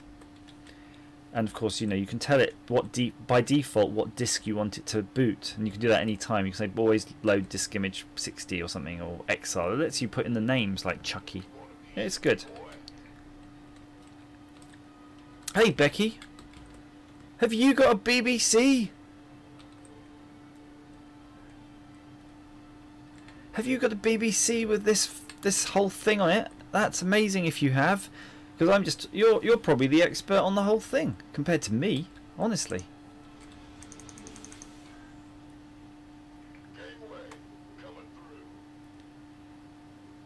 And something that looks amazing. Looks like with the Beeb, it looks just amazingly good for hacking. It would have been a really lovely machine for doing hardware interfacing with, and I suppose people probably did back in the day. Back in the great hardware though, seriously. If you compare it to a Spectrum and a Commodore 64, you can't really compare it in terms of the quality of the buses, how they design the interfaces, how the OS works. It's all good, I'm surprised people didn't do graphics accelerators and sound accelerators for it back in the day, and then that would have wiped the floor of Commodore 64s. But then I guess it's the whole thing, it's what people can afford. And the Spectrum was shit, but it was affordable, right? So that's why it was so popular. Where am I? Okay. Rescue the rebels. I'm just going to go over... No, there's not going to be anything that way. I want to set a rally point a bit further on so I can make... So, Terran bases, you'll see this lift-off command. You can actually lift this off and fly it over to where you want and land it. So if you're operating on another part of the map and you really don't have anything to do with this corner anymore, you can just fly it over. Taffy McTaff, Exile is amazing. That was like towards the end of the BBC's life, and it was just stunning. And I remember playing. I tried it. I had an Amiga, I think 1200 or 6. It was like an AGA one, so I think that was the equivalent, the Amiga equivalent of the STE. So if you remember, you had the Atari ST, and then you had the STE, which had the additional blitters and stuff to make it a bit better, a bit more like the Amiga. And then later Amigas had AGA, which was Advanced Graphics Adapter, which gave them an extra couple of colours or something. And I remember playing Exile on that platform and just thinking, it's just nowhere as fun as as the Beeb. Amstrad 464. So Amstrad 464 is something I covet. I really want one, and I kind of was sort of saving up for one, and I ended up getting, rather annoying, I ended up getting a Spectrum Plus 2. And the funny thing is, I forgot. I used to have Spectrums. I had the original kind of, whatever you call it, squidgy flat Spectrum, and then I had a Spectrum Plus, I think. It had plastic keys. It was like a normal Spectrum, but with kind of a more plasticky key thing going on. And I remember not really enjoying those machines. I think I kind of thought they sucked or something. And yeah, when I got the Plus 2, because it looked like an Amstrad 464, I was kind of, ooh, you know, I think in my mind that it was some sort of later variant that was somehow better, but it wasn't. It was just the same. So I blew my wad on that. Oh, come on, how'd you get over here? Just get moving, boys. I say I blew my wad on it. I mean, I spent £24 on it. It was it was a boxed Plus 2 with a joystick and a bunch of tapes. If you look in my YouTube videos, you'll be able to find that video. Actually, it still exists there somewhere. So QI, the original sketch was sweet. Or is it saying oi? Gregory, are you saying oi? The original sketch was sweet. Andrew saying, I always wanted a 464 and saw one. I used to watch 80s sitcom, and I had a crush and got one for her birthday. Specky. I mean, the 464 was great because it was kind of very similar to a Spectrum, actually, but it just had the proper graphics. It was kind of everything. Oh, these guys healing me. That's amazing. It was basically everything the Sinclair Spectrum probably should have been, but I think it runs a bit slower. And the reason is because I think the Spectrum had a double buffering into the memory, so the video and the processor used the same memory basically, and they would one would not be able to read it while the other one was writing to it, and so on and so forth. But it worked well. And I think the Amstrad 464 actually had a more sophisticated memory system, so it meant it actually had to shift graphics into, you know, from main memory into some sort of graphic memory or something like that, or effectively its GPU, and that would just slow down the games a little bit. So there was this whole slightly slower on the 464. So you had games which looked really similar, but just again ran a tiny bit slower. Rainer's the man. Rainer's the man. I'm just going to run around and get these mineral pallets. Roger that. Go, go, go. There we go. Affirmative. One more pallet, I think. You want a piece of me, boy? Boom. You gonna give me orders? You know how I feel? I say I'm feeling a bit ill. I feel that kind of ill where you feel like later you're going to get a bit shaky and you're going to get a bit sweaty and shaky and you'll be like, oh my god, oh my god. And then what happens is you either have a massive vomit and or diarrhea, or both simultaneously. That sometimes happens.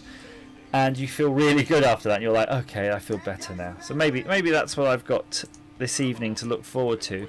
Perhaps you'll be seeing a live streaming of vomming session. Oh, bugger.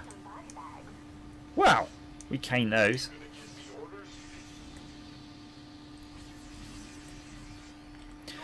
So Robert saying, I recently got a 464 box with boxed monitor and box disk drive, box. Embarrassingly, it's a joke.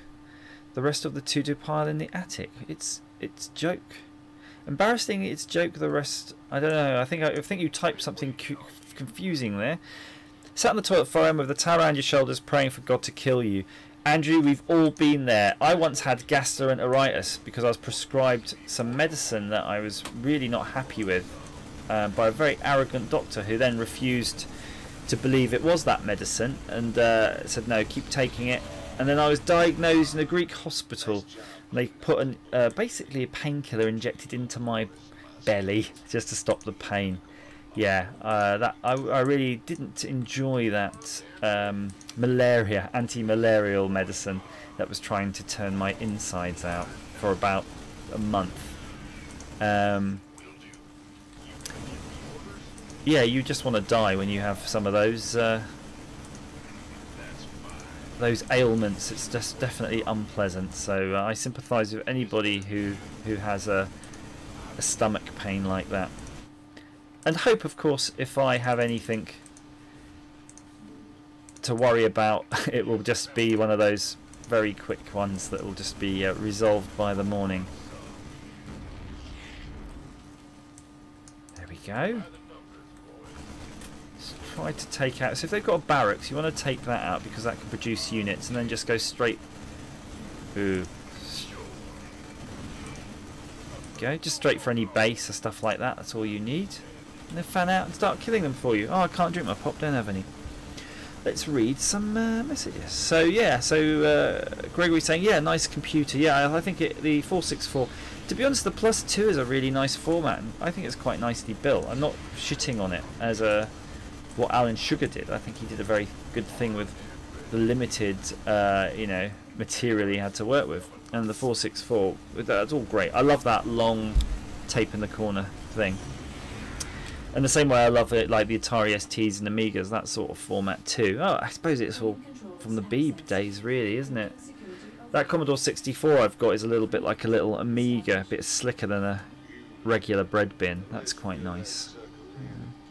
I miss that. I think they should bring PCs out like that, really. So Robert's saying, it's joined! So it's joined the rest of the to-do pile in the attic. So tell me, what else is in your to-do pile in your loft? I'm curious. Is there anything, is there a Sam Coupe or something a little bit sexy like that, just lounging there, waiting to see the light of day? I recall seeing lemmings on the Sam Coupe and thinking that's rather nice. Ooh, that's rather nice. Skull, badge, mission. Becky, I had a load. I had practically a garage full of Archimedes and compacts and masters and micro VTech cub monitors and everything. Tube interfaces, you know, the second processor thing. And I think I flogged the whole entire lot, and we're talking probably like 20-30 machines for about 300 quid. The lot, you know, just got rid of it. And when I think about that today, it kind of annoys me because that's a small fortune really now. The Archimedes, and these weren't Archimedes, these were the later ones. These were the A3030s or whatever you call them, 3020s. They fetch really good money, like proper money now. And the annoying thing is that annoys me though, it's not about the money, it's that I'd really like to, oh shit, I'd really like to own one, and I can't afford to own something that I already used to own. You see what I mean? Do you get me? Do you get me? Right, where's all my SCVs gone? Shit. So this is your base, and I seem to do something where I didn't have any SCVs. Do your SCVs just blow up when you launch the base or something? Maybe I didn't have any to start with. Who knows? Right, so these are bunkers, and these are empty bunkers. You don't want empty bunkers. They take 4. Well, they used to traditionally take 4 each. So I'm going to go with selecting 4. That one selected 5. Let's see if you end up one hanging outside. Good, yes you do. And then you'll get another 4. Pop them in there, and one more 4 in there. So that's SCVs are good to go. I'm going to just make an adjustment here. So Robert's saying, I remember Archimedes owner back in the day was a special kind of arsehole. Unfortunately, because their RISC CPUs were better than anything. They were good hardware, aren't they? And you see how they are pretty much running in everything we've got since. Ah! Oh, bollocks. Get going, SCVs. So we're going to rely now on the bunkers. You can send SCVs to repair bunkers, by the way, but I'm not going to. Ooh, come on, come on. Yeah.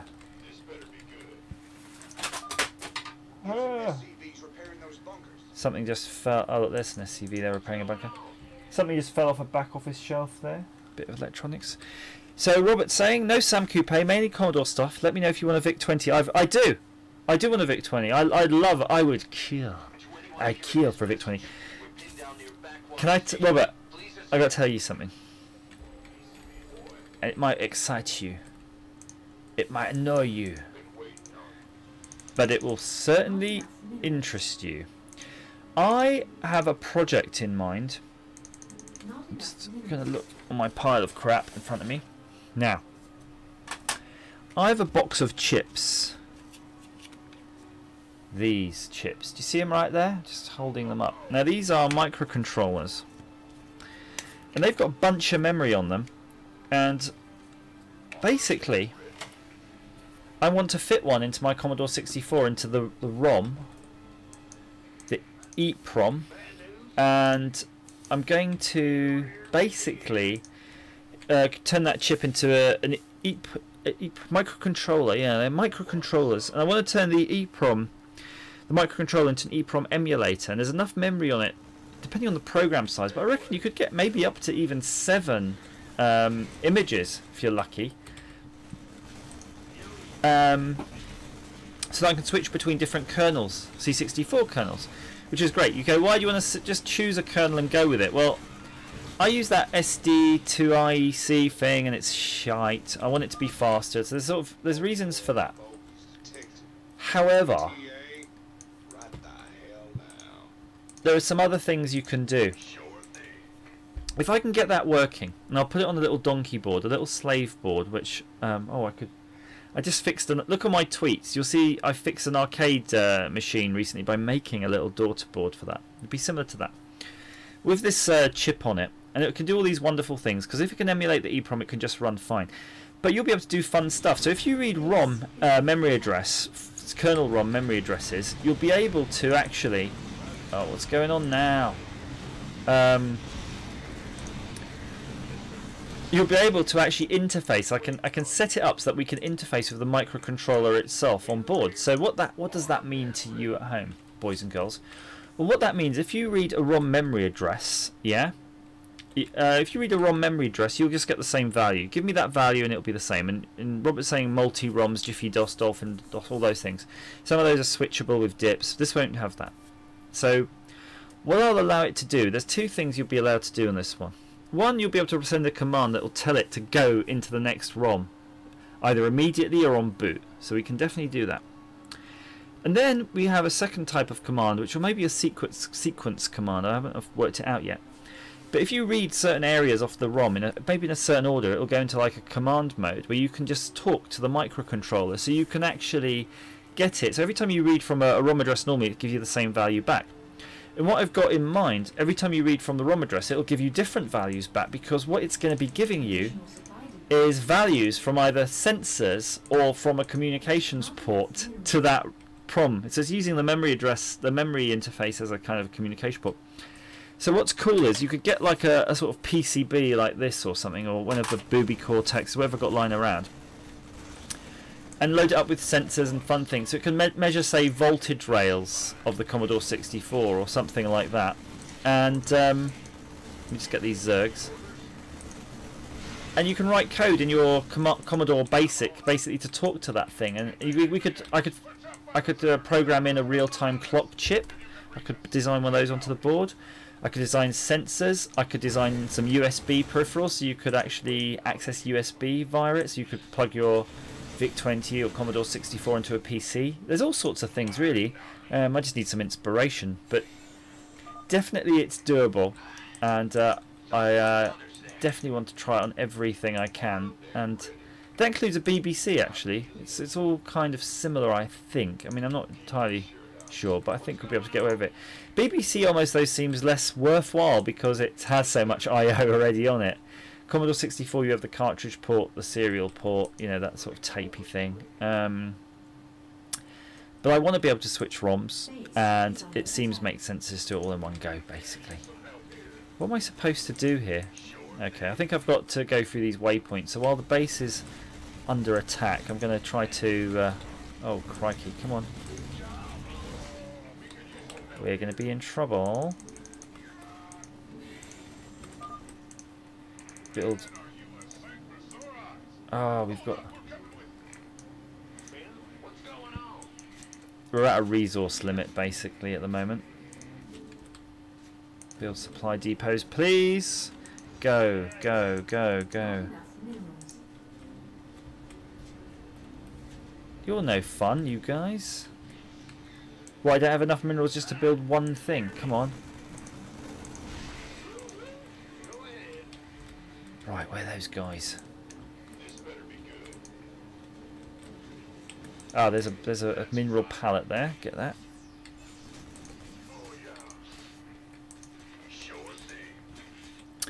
So another use though for this setup is using it as a kind of a dev kit for a Commodore 64, which could be fun for just if you're writing. Imagine you're writing software on the PC, which you probably could using emulators, but if you wanted to do it straight on the actual hardware itself, for example, you could. Can I just have one friggin' guy, please? Stop these bastards caning me. Base is under attack. Just gonna leave the base for a minute, just run. So yeah, some people do like the idea of doing the sort of development on the actual hardware itself. So you could use that for doing graphics, downloading graphics off the internet, pushing them onto the C64 in a kind of direct way, you know, rather than having to. Zergs are so hard to attack with infantry. Base is under attack. Yeah, don't bother with that. Right, I should pay more attention really to what's going on in the base. You want a piece of me, boy?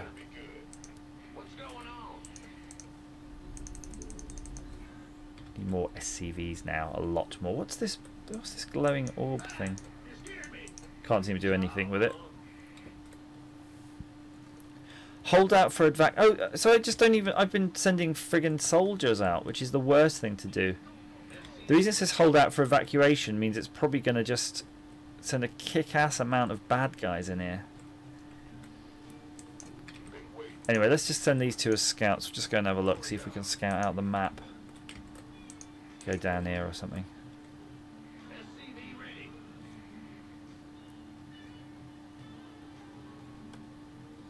Base is under attack.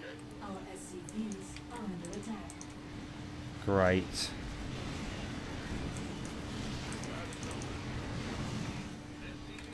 You flying bastards.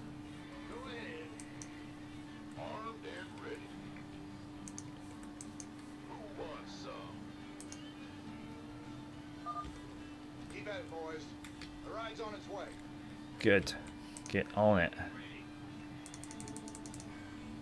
I'm on it. Get on it. The troops are on fire. You know I need it. Here we go. Is that repaired? Good. All SCVs. Just keep building them. Never stop building them. What else can we build though? A tech lab and a reactor. Let's build a tech lab. There we go. Can we afford a reactor yet? Yes, we can. Upgrade the weapons. Oh, we could have upgraded the weapons and armors and we hadn't. There's so many things we should have done. Shoulda, coulda. Live and learn. Yeah, get back to the bloody base. Quickly.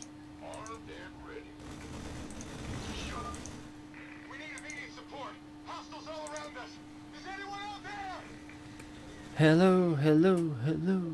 Is there anybody in there? Yes, sir. Ah, yes, sir. Oh, I can't build any units till that's all ready, apparently. So if you're playing this at home, of course, start your research early, like any sensible person would do. I can see shitloads of baddies coming down here. That's going to be bad. Thanks for the assist. We're with you, Rainer.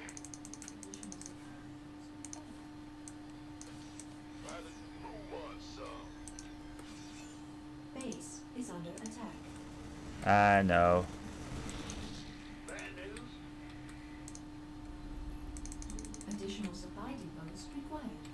Okay, let's build some supply depots. Additional supply depots required. Not enough minerals. Minerals. In the rear with the gear. Ha! Look, there's my little army coming back now.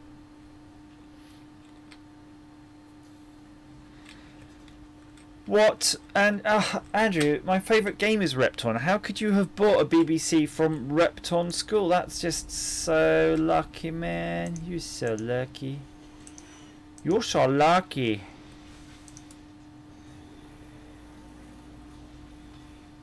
Oh, I'm still researching my engineering.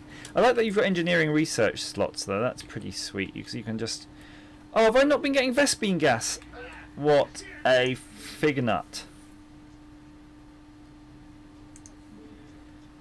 What a figgin... What a figgy pudding I am. That is amazing that I managed to screw this up so... I'll say it's because of my ailment. I'll say it's because of my... I'm feeling faint. Additional supply depots required. Upgrade complete. So in case you're under any doubt, Andrew, yes, it's absolutely awesome. So does the reactor just sort of double up your Additional supply depots required. ability to do something? What's going on? Come on, give me some supply depots.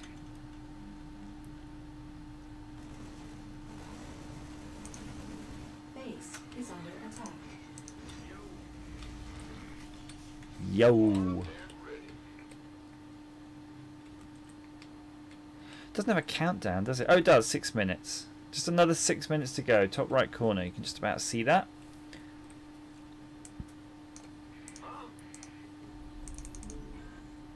There we go.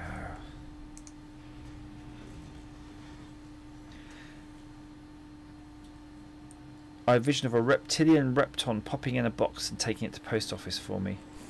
Now, here's a pop quiz for you, Andrew. What is the name of the kid, because he was very young when he did it, who wrote Repton? Wrote probably all the Repton games. And I do, and yeah, I'm gonna write his name on a piece of paper so you know I'm not cheating. I'm not on a phone. I'm just writing it down. So I've got it on a piece of paper in front of me on a post-it note. Okay, that's the back. So, well, you could cheat, couldn't you? But you can Google it if you want. You can cheat, but we'll see if I was right then at least. I'll let you ever think about it, and then I'll flip the bit of paper, and we can see at least if I was right or wrong. I think Superior Software is the publisher. I'm not sure they're they're not the people who write it. Build more supply depots. Just keep building them. Tim Tyler. Okay, are you ready? Drum roll. Da-da-da-da-da. Tim Tyler. Your kung fu is powerful. Ah. Okay, well my kung fu is powerful today. Unlike the rest of my aged frame. I had a bit of a close shave today, by the way. You might notice that. I have been bearded. I used to be shaven in the summer and bearded in the winter.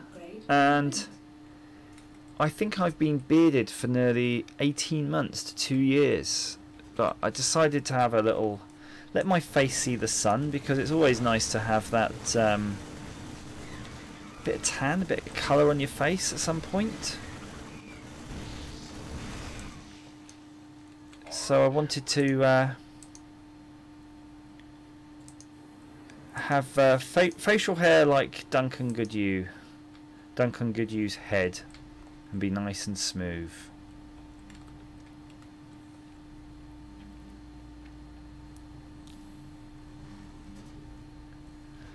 So Mattis is asking, what's my Starcraft 2 rank? I don't know how I found my rank. This is the very first time I'm playing this, Mattis. I suspect I don't even have a rank yet, because I'm just you know, playing it. Robert, I do use a double-edged safety razor. In fact, if you look on my channel, there's actually quite a lot of shaving videos because, you know, that's... My channel's very random, of course. It's all about my various interests, and it's kind of settled down into sort of tearing down stuff interests right now, but my interests are varied, and a lot of them was actually going through all the different razors and playing with those. So if you are a person who does need to shave, I would say bin the multi-blade razor and go for the double-edged safety razor. They're not as scary as they look to use, and you get used to them very quickly. And the weird thing is, when you first start shaving with them, you might even get a few... yeah, I do use feather D blades.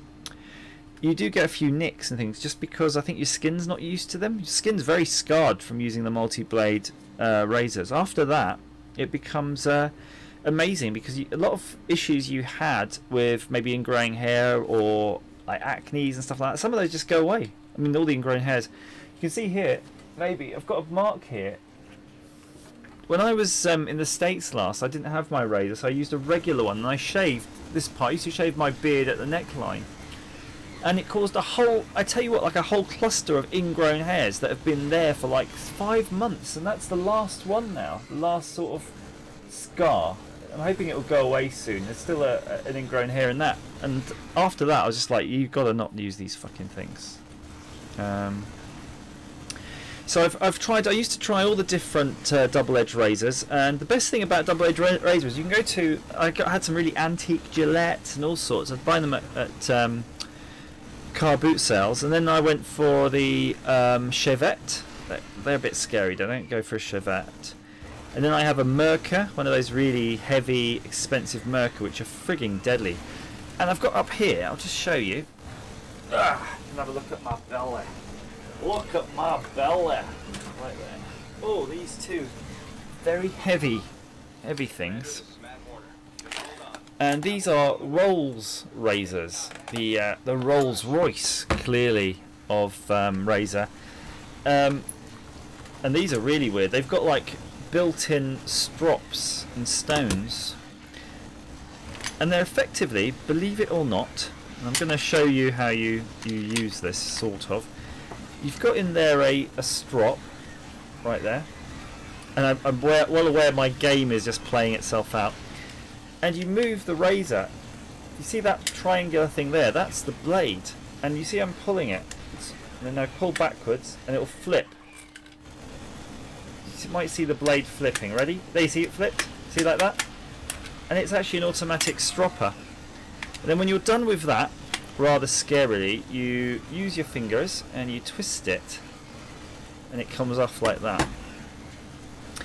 And then you've got a handle for it, which I kind of forget. Yes, you slide that in, and this is kind of rusty, this one. I'm kind of a bit worried about that, because I don't remember it being so rusty. There's a sort of detent. I'm going to be very careful with this. It has a blade guard on it to try to stop you cutting yourself when you're using it. I'm just going to try it on the desk though, to make sure. Oh yeah, there we go. God, don't slip. Right, so you have it like that, all set up basically. So you can see that's all set up, and then you remove. You see this guard? I don't know how it. Oh, the guard stays on there clearly. You're just shaving with it, but it's basically a cutthroat. It's a cutthroat profile, and then you have to hold it like that and shave down. It's kind of scary to use, because I've never shaved with a cutthroat, but it is a cutthroat profile. And these were part of a set that was given, I think, to officers, I think, in the old like World War II like military set. And I'll show you up the box again so you can see what. Oh, I didn't put the handle in, to see what they look like, if ever you fancy kind of investigating further. I'm just trying to think, how did you get the handle in the box? You got this handle here, and it doesn't seem to want to fit in the box, but I can see it's got a slot in it. Just put that in there. Yes. Oh, cool. It's got a slot in the handle. The handle just sits in there. So I think you could probably. I'd quite like to service these. They'd be quite serviceable items, really. Very heavy though, really heavy, because they've got the stones in them. And that was a rather nice gift. So yeah, sorry, cartridges are bad because they stretch the skin and cut the hair under the skin layer. Yeah, and I think that causes a scarring effect. Andrew, the Mercas, I got to show you the Merca I use, it's a really big one with a massive hole in it. You know, like if you're, I've really cut myself real bad on that, and I wouldn't use it again now because I'm really kind of out of practice on it. It's one of those ones you have to practice. Ironically, I had a butterfly razor from Parker, which that's probably my favourite. I just use it. It's very, you can't go wrong with it. It's not a very close cut, but it's fine. It's just a daily razor. But if you go to India, you get two types of Gillette's double-edged safety razors with the twisty handle that you have to assemble. One with a plastic handle and metal head. That's really good. It feels slightly savage, but you get used to it, and it's a closer cut. And then you get one which has a plastic lid that you just pop off and put the double-edged blade in and snap that shut. Again, that one works superb. So you don't have to spend a lot on a good handle, a handle that's good. Now I've bought sort of travel versions of those, and where you assemble like a double. It comes in a little tiny thing. Where that actually has been disappointing. So it kind of depends. It seems to depend really. There are some factors with regards to the angle and the blades you're using. And when I buy my blades, I buy them in packs of, I think I'm going to say 1,000, like massive packs of them, and they just sort of last me. I remember before blades used to cost me like £4 a cartridge. Now I buy a pack of blades for like, I don't know, 20 quid every 4 years or something. It is amazing. And it's really useful having those double-edged blades around, because you just use them with scraping things, 3D printing. You always like trying to pry something. They're just it's a handy thing. So there you go. That was Blade Talk. Welcome to Blade Talk. Chavettes use a double-edged safety blade snapped in half. They are a little bit savage. Very hard to get used to hold them. But if you go to Japan, they also use that technology where their razors look like a knife. So you're just like a butter knife, very sharp, and then you're doing that too. So I guess if you Japanese person could probably use a Chavette very easily, because we're kind of used to that. But yeah, all these $1 Shave Club and all these adverts you see, I'm just laughing my arse off, because it's like a big conspiracy to try to get people to just keep using these stupid cartridge razors, and they're not easier, they're not better, they're not clear. It's just a big frigging con, and it's amazing these companies managed to sort of pull this off, you know, for so long. Oh, this is all complicated now. Right, so I'm starting to feel probably a little bit poorly, and maybe time that I need to have a soak in the bath and try to restore some of my health and vitality. But thank you for all the birthday wishes on Friday. That's really much appreciated. Jared, I don't know if you're watching, but yeah, thank you for the Steam voucher, which we still have failed to buy right now, but sorry, to spend, but we'll spend it on something. Lovely to speak to all of you. Andrew, keep in touch. Robert, I know you guys are we're keeping in touch on Twitter. Everybody else, if you want to, at Back Office Show on Twitter. Becky, you're on there. And let's do something. Oh, just to let you know, by the way, yeah, Mattis, I'm tired now. Sorry, man. I kind of got to end now. I know you just joined as well, and I could have picked your brain to give me some tips on how to play this. But I think I'm going to be playing a lot more of this now that I've got it. I love Starcraft. So Starcraft 2 is definitely the natural evolution for me. Just a quick update for the stuff that's going on the channel now. I've got sorry, Mattis, but yeah, add me on Twitter and we'll keep in touch, and I'll ping you when I start streaming next time. I'm working on a few projects right now. I've got the Nostalgia Nerds Mega PC motherboard that I'm cleaning up. That'll be probably part of the new video. I'm doing the cocktail cabinet for Phoenix. That's probably just going to be in the diary section. I haven't not going to do any long videos on that. I'm just looking to see what else I've got to do a long video. I've not had any big projects, so it might be just one long teardown this week or next, whenever I publish. I said weekly, but I was fibbing about that. There's no way I can do it weekly. And but I'm going to put out. You saw today I put out 2 videos.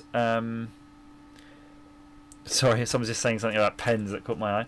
I'm going to be putting out some videos like I did today. I put out 2 videos today on some of the teardowns that I featured in the main video, so sort of a longer one, like an extra. So we'll be doing that. And if there's anything like that I don't think will fit in the main one, I'll just spit them out as ad hoc, as ever.